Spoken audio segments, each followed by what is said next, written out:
그러니까 저 그림은 우리가 지난 시간부터 도입을 했던 고구마예요. 고구마 속에 저런 쌍극자가 무수히 많은 거라고요.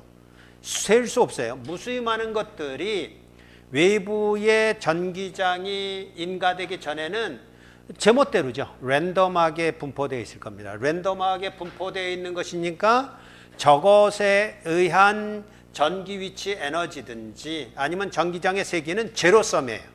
전혀 영향이 없죠. 그래서 여러분들 알다시피 고구마 이렇게 팍 만지는 순간 찌릿한다든지 이런 일은 없잖아요. 그죠? 그런데 그것이 마이크로웨이브 오븐 속에 들어가면 이 전기장의 색이 익스터널이란 뜻입니다. 외부에서 전기장의 세기를 가해줬다 그런 얘기는 빨간 걸로 표시된 저 전기장의 세기, 그러니까 전기장의 세기가 저기서부터 벡터 형태로 이렇게 형성이 됐다 그런 얘기는 어떤 면에서는 이쪽에 플러스 전화 큼지막한 것이 있다 그렇게 이제 상상을 하면 되고요. 또 이쪽에는 마이너스 전화가 있다 이렇게 상상하면 되는 거예요. 두 개 다 상정해도 좋아요. 플러스 마이너스 전화를 같이 상정해도 좋다고요. 그럼 이제 전기장의 세기는 기본적으로 플러스 전하에서부터 전기장의 세기로 말하지 말고 이제 전속 밀도로 말하면 전속 밀도가 발산에 나오고, 그죠? 그리고 마이너스 전하로 발산에 들어가잖아요. 그럼 전속 밀도나 전기장의 세기가는 벡터로는 같은 방향이니까 저런 똑같은 모습으로 저렇게 형성이 될 거예요. 그러면 이제 다이폴들이 이렇게 랜덤하게 있던 것들이 이렇게 일렬로 정렬이 될 거라고요. 이 그림의 의미를 알겠습니까? 의미를 알겠어요? 이쪽이 플러스 전하가 있는 거, 굉장히 막강한 플러스 전하가 있고 이쪽에 굉장히 막강한 마이너스 전하가 있다고 그런다면 다이폴들이 저렇게 정렬할 거 아니에요. 플러스는 이쪽으로, 마이너스는 저쪽으로. 그렇다고 해서 그 다이폴들이 움직인다 그런 얘기는 아니에요. 아니, 움직이죠. 움직인다라는 건 이동을 한다 그런 개념이 아니라고요. 거기서만 뱅뱅 도는 거예요. 회전만 하는 거예요. 회전만. 그 점에서 회전하는데 그 회전이 이게 교류라고 한다면, 외부에서 가해준 것이 인가된 것이 전기장의 세기가 교류라고 한다면 그 회전은 결국 열로 나타날 테고 그게 이제 고구마가 군고구마가 되는 원리다. 이렇게 이제 설명을 했다고요. 자, 그러면 여기 이거 하나만 생각해 봅시다. 요거 하나가 이제 다이폴이에요. 다이폴이다. 그러면 이 다이폴은 기본적으로 이렇게 됐었잖아요. 이렇게 우리가 그려놓고 계산을 해봤잖아요. 이랬을 때 여기 z 이퀄 제로 평면은 어떤 평면이라고 그랬어요? V가 제로인 평면이요. V가 제로인 평면이기 때문에 전기장의 세기는 거기서 수직으로 나온다 그랬고, 실제적으로는 자신이 이거죠. 여기다 그려보면 마이너스에서 플러스 가는 전기장의 세기가 이렇게 생성이 되는 거라고요. 아주 약하죠. 다이폴 하나에 의해서 생기는 그 전기장의 세기는 무시하는 거잖아요. 결국 저기서는 무시했잖아요. 그러나 이런 것들이 같은 방향으로 모인다면 이게 몇 개, 이게 무수히 많이 이렇게 모인다 이러면 이게 무시하지 못하게 되는 거잖아요. 그걸 지금 설명하는 겁니다. 그래서 이렇게 생겨나는 이런 것들이 어땠었냐 하면 다시 얘기합니다. 이 포텐셜이라는 건 요거 하나에 의해서 거리의 제곱에 반비례하는 그런 형태였고, 전기장의 세기의 크기는 거리의 3승에 반비례하는, 이걸 이제 이렇게 씁시다. 그게 이제 원점이 아닐 테니까 거리의 3승에 반비례하는 그런 형태로 전기장의 세기가 형성이 되는데, 여기 이렇게 큼지막하게 있는 외부에 있는 이것에 의한 전기장의 세기는 당연히 이렇게 생성이 되어 있을 텐데, 이렇게 생성이 되어 있는 이거라는 것은 익스터널이라고 해서 요걸 생략해서 익스터널 이렇게 쓴 것인데, 이것에 비하면 이거는 무시할 만한 거죠. 무시할 만한 것인데, 무시할 만한 것은 놔두고 뭐만 보이는 거냐 하면, 이거 지금 이렇게 세우는 게 아니라 실제적으로는 이렇게 돼 있는 거잖아요. 지금 이게 플러스고 이게 마이너스다 그러면 이게 어떤 모습이 돼야 되냐 하면 이렇게 되는 거잖아요. 하나만 그리자면 마이너스 플러스 이렇게 되는 거잖아요. 마이너스 플러스 된다 그러면 이거는 여기서부터 일로 이렇게 전기장의 세기가 생성된다고 말해야 되겠죠. 왜요? 한상 전기장의 세기는 전속 밀도는 플러스 전에서 나와서 마이너스 전으로 들어가니까. 그죠? 아까 표시한 거는 그건 이제 크기만 얘기를 한 거예요. 방향보다는. 그래서 어쨌든지 지금 얘기한 것처럼 플러스에서부터 마이너스로. 근데 이게 이제 다시 그리자면 이런 게 여기 몇 개나 있는 거예요. 무수히 많잖아요. 무수히 많은 것이 역시 플러스 마이너스 플러스 마이너스 플러스 마이너스 이러면 기본적으로 이렇게 생각해 봅시다. 그럼 이 고구마 내부에서 지금 이제 고구마 내부에서 지금 생각하는 거라고요. 이렇게 고구마 내부에서 이 외부에 있는 인가한 전기장의 색이 이놈은 굉장히 큰 놈이고 내부에서 다이폴에서 생성된 거는 다이폴에서 생성이 요것처럼 적은 거지만 이게 모이면 제법 큰 역할을 한다 이런 얘기죠.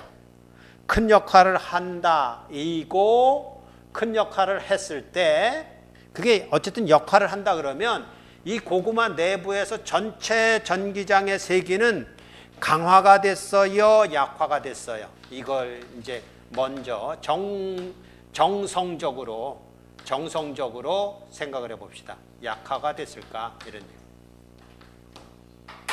어때? 강화됐을까요, 약화됐을까요? 네. 강화도 출신인가 보거나. 자, 강화 손 들어보세요. 강화. 아예 아낌없이 뭐 틀렴 뭔 짓을 못해. 예. 약화. 야, 다수결해서 약화죠. 왜요?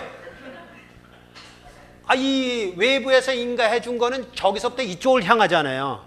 근데 이 다이폴에서 생성된 거는요. 반대 방향이잖아요. 그럼 벡터 합이 뭐가 되는 거예요? 약화잖아요. 그죠? 약화예요. 설명을 하자면 원래 이 고구마가 없을 때는 이런 것뿐이 없었는데, 그죠? 이건 외부에서 인가해 준 거니까 변함이 없단 말이에요. 이런 것뿐이 없었는데 고구마 내부에 있던 다이폴에 의해서 요 다이폴에 의한 요 폴라리제이션이라고 말하는 거예요. 요 폴라리제이션이 생기는데 이걸 이제 뭐라고 표시를 할 거냐면 요 P자를 따서 폴라리제이션 이거 이렇게 쓸 거예요. 대문자 P로 벡터 성분으로 쓸 거예요. 그러면 폴라리제이션하고 그 외부에서 인가해준 이거하고를 같이 내부에서 경험할 텐데 이게 이제 결국은 내부일 텐데 그렇잖아요. 이게 내부잖아요. 그럼 내부에서 물론 이게 단위가 안 같아요. 그러니까 단위는 나중에 저거 하도록 하고 크기만이라든지 이런 걸 생각했을 때 외부에 있는 거와 폴라리제이션에 의해서 생겨난 것을 이렇게 썸을 한 것이 내부의 것이 된다면 이것은 약화가 될 수밖에 없겠다 이런 얘기예요. 왜요? 방향이 반대로 폴라리제이션은 일어나니까. 여기까지 우선 매듭을 지읍시다. 그러니까 이쪽 팀이 졌어요. 그죠? 이쪽 팀이 이겼어요. 약화예요. 약화. 강화가 아니라 약화라고. 왜요? 폴라리제이션이 일어나는 다이폴이 극성을 반대 방향으로 잡고 있기 때문에 외부에서 인가해 준 거랑 반대 방향이기 때문에 약화가 된다라는 것이에요. 그게 결국 뭘로 나타나냐 하면 여기서 설명하려고 하던 건데 결국은 전기장의 세기라는 것은 결국 입실론 제로분의 D 이랬잖아요. 지금까지는. 요거는 자유공간이에요. 그러니까 우리는 보통 이 식을 썼다고 해요. 이렇게 입실론 제로 2 이렇게 썼는데 그걸 이제 쓰면 이렇게 되는 거잖아요. 전기장의 세기를 보면 전성밀도를 나누기 입실론 제로라고요.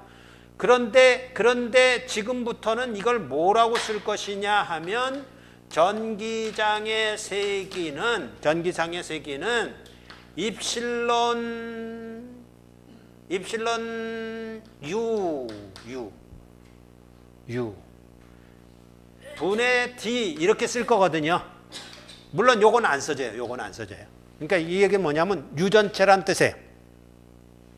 사실 어떤 면에서는 자유공간도 U 전체의 일종입니다만은 자유공간을 U 전체라고 부르기보단 그냥 자유공간으로 독립적으로 부르는 이유는 자유공간은 독특하기 때문에 그렇습니다. 유전율처럼 이렇게 분극은 없거든요. 거긴 다이폴이 없으니까 분극이 없을 거 아니에요. 그럼 분극이 없으면 강화, 약화 이런 말도 필요가 없는 거잖아요. 그런 의미에서 자유공간은 요걸로 끝나는데 이렇게 쓰는 것이 이제 앞으로 나올 거라고요. 그러니까 말하자면 요거를 확장을 하는데 이건 이제부터 확장하는 겁니다. 왜 확장을 하냐면 지금까지 우리가 다뤘던 건 자유공간뿐이 없었기 때문에 이걸로 끝이라고요. 이걸로 전부라고요. 근데 확장을 할 때 유전체까지도 포함해서 확장을 하려고 그러는 거거든요. 이제 물체가 생겨나기 시작한 거예요. 지금까지는 투명 인간이었는데 아무것도 없었는데 투명 물체였는데 물체가 고려가 되기 시작한 거예요. 그러게 되면 이걸 뭐라고 쓸 거냐면 이렇게 쓸 거예요. 입실론이. 이렇게 쓸 거라고요. 그러니까 요걸 하나로 보고 그거 중에 하나인 입실론 제로 이렇게 가도 좋지만 우리가 본 것은 입실론 제로부터 봤기 때문에 자유공간에서 봤기 때문에 이제 확장을 해서 이렇게 갈 것이다 라고 했을 때 이 입실론이라는 값은 입실론 제로보다 입실론이라는 값은 일반적으로 입실론 제로보다 어떨 것 같아요? 느낌상 클 거예요? 작을 거예요? 아니면 크거나 같을 거예요? 커요. 커요라는 말보다는 나는 크거나 같다 이렇게 말하고 싶어요. 왜냐하면 같다라는 것은 요거까지도 이제 포용하는 겁니다. 확장이니까. 그것까지도 포용하고 그것까지도 그렇게 정의한 것을 그대로 받으면서 확장한다라는 개념으로 이렇게 가는 거라고. 그래서 이걸 이제 뭐라고 쓰냐면 이렇게 쓰는 겁니다. 이제 이것을 앞으로 어떻게 쓸 것이냐 하면 이렇게 쓸 거예요. 입실론을 입실론 제로에 비하여서 몇 배나 되느냐라고 하면서 여기다가 입실론 R 이렇게 써요. 자, 그러면 요 이퀄에 해당되는 것일 때 입실론 R은 얼마란 얘기입니까? 그거나 같다 그러죠. 1 그거란 말이에요. 1 그게 무슨 얘기냐면 유전율이 1인 즉 아니 유전율이 아니라 요걸 우리는 뭐라고 그러냐면 요걸 비유전율 이렇게 말을 해요. 비유전율 그러니까 비례하는 유전율 요거를 유전율 이렇게 말을 해요. 자, 그럼 요거 뭐라고 그럴까요? 요거 입실론 제로를 뭐라고 부르면 될까요? 요거 이렇게 쉬운 거를 그렇죠. 자유 공간의 유전율 이렇게 말하는 거예요. 쉽죠? 그러면 물의 유전율이 있을 거예요? 물의 유전율이 있겠죠. 그럼 이렇게 쓰는 거란 말이에요. 물. 그러니까 이게 자유공간이라는 뜻이에요. 0이라는 뜻이 자유공간이라는 뜻이에요. 물, 또 나무 이럴 수 있잖아요. 나무 또 입실론 구리 이럴 수 있잖아요. 구리는 이제 영어로 좀 있습니다. 이렇게 쓸 수 있잖아요. 입실론 테플론 이렇게 쓸 수 있잖아요. 입실론 테플론은요. 테플론이라는 입실론은 유전율은 2.1의 입실론 제로예요. 그럼 비유전율이 테플론의 비유전율이 얼마라고요? 네? 테플론의 비유전율이 얼마냐고요? 2.1 그런 뜻이란 말이에요. 그러니까 여기서 말하는 이게 곧 비유전율을 말한다 이런 얘기입니다. 그럼 비유전율은 잘 보세요. 요거 단위가 자유공간의 유전율에 해당되는 입실론 제로 값을 외워야 된다고 그랬죠. 얼마에? 8.854 곱하기 10의 마이너스 12승 페로파미터. 이거는 고유상수예요. 물체상수이기 때문에 이건 꼭 외워야 됩니다. 8.854 곱하기 10의 마이너스 12승 페로파미터인데 그럼 이제 페로파미터라는 단위를 갖고 있죠. 그러면 이것의 단위는 뭘까요? 페로파미터. 이것의 단위는요? 페로파미터. 이것의 단위는요? 페로파미터. 이것의 단위는요? 이게 페로파미터예요. 이게 페로파미터예요. 이거 단위는요? 네? 없지요. B는 없는 거예요. B잖아요. 100kg 대 50kg 그럼 2분의 1만 있는 거잖아요. 킬로그램이 상쇄되잖아요. 2분의 1이 있듯이 비유전율은 단위가 없어요. 이거 단위 없음이에요. 이거 단위 없음이고 요거를 비유전율이라고 하면서 자유공간의 비유전율이 얼마냐 그럼 바보 같은 질문이지만 1이라고 말하는 것이고 테플론의 비유전율은 2.1이라고 말하고 또 하나 대표 선수가 뭐가 있냐면 이제 세 가지만 이해하면 되겠습니다. 그러니까 비유전율 이랬을 때 유전율 이러면 이거는 이제 이런 얘기입니다. relative 유전율이란 말을 영어로 말할 때 permittivity 이렇게 부릅니다. relative permittivity. 그러니까 permittivity는 페로파미터라는 단위를 갖고 있지만 relative permittivity 일어나는 단위가 없다 이런 얘기예요. 단위 없고 비유전율 대표 선수가 자유공간 이러면 자유공간의 비유전율 얼마예요? 1. 두 번째 테플론 비유전율 얼마예요? 2.1. 세 번째 세 개만 외웁시다. 증류수 비유전율 81. 굉장히 크죠. 그리고 나중을 위해서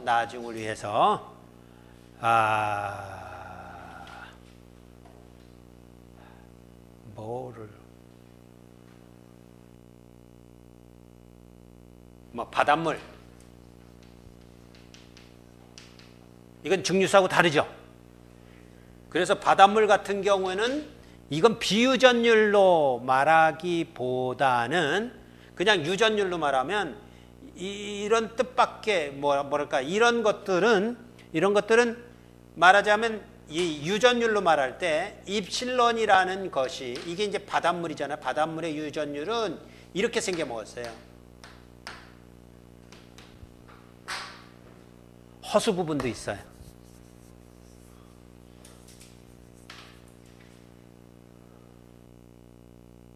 이런 내용들을 제대로 알아야 우리 주변에 있는 재료들을 잘 사용을 해서 결국은 전기 에너지를 저장하기도 하고 전기 에너지를 전달하기도 하고 사용하기도 하고 그런 걸 다 하는 겁니다. 그러니까 여기는 나중에 배울 것이지만 어쨌든 비유전율이 자유공간을 기준으로 하는 거니까 자유공간이 기준이다. 그 얘기로 1이다. 그런 얘기고 테플론 이거 어디서 배웠어요? 테플론. 동축 전송선의 내부도체와 외부도체 사이에 채워져 있는 그게 테플론이에요. 그럼 이 테플론이 2.1이라는 것은 자유공간 아무것도 안 채운 것보다 결국은 에너지를 우리가 이제 3절에서 그 전기 에너지를 배운다고 그랬잖아요. 전기 에너지가 이 비유전율에 비례합니다. 그러니까 유전율에 비례하고 비유전율에 비례해요. 자유공간보다 2.1배의 전기 에너지를 저장할 수가 있어요. 그러니까 적당한 거기 때문에 테플론 쓰는 겁니다. 아무 생각 없이 그냥 쓰는 거 아니에요. 거기다가 나무를 꾸역꾸역 집어넣으면 안 나와요. 그렇게 안 나와요. 거기다 종이를 꾸역꾸역 집어넣어도 안 나와요. 그렇게 전기 에너지를 저장하지 못해요. 그런데 어쨌든 그런 것이 있고 증류수 이게 이렇게 된다라는 건 굉장하대 하네. 그리고 여러분 반응했듯이 결국은 비유전율의 으뜸은 뭐냐면 물이 있느냐 이거예요. 수분이 있느냐 이렇게. 수분이 결국은 분극 현상을 주도하고 가장 많이 일으키고 하는 것이라는 것을 여기서도 알 수 있죠. 그러니까 그런 것들이 어떻게 일어났다고요? 다이폴이 있느냐 없느냐예요. 왜 자유공간은 이게 비유전율이 이기겠어요? 다이폴이 없으니까. 그걸 기준으로 했으니까. 그죠? 그것에 비하여서 그런 얘기예요.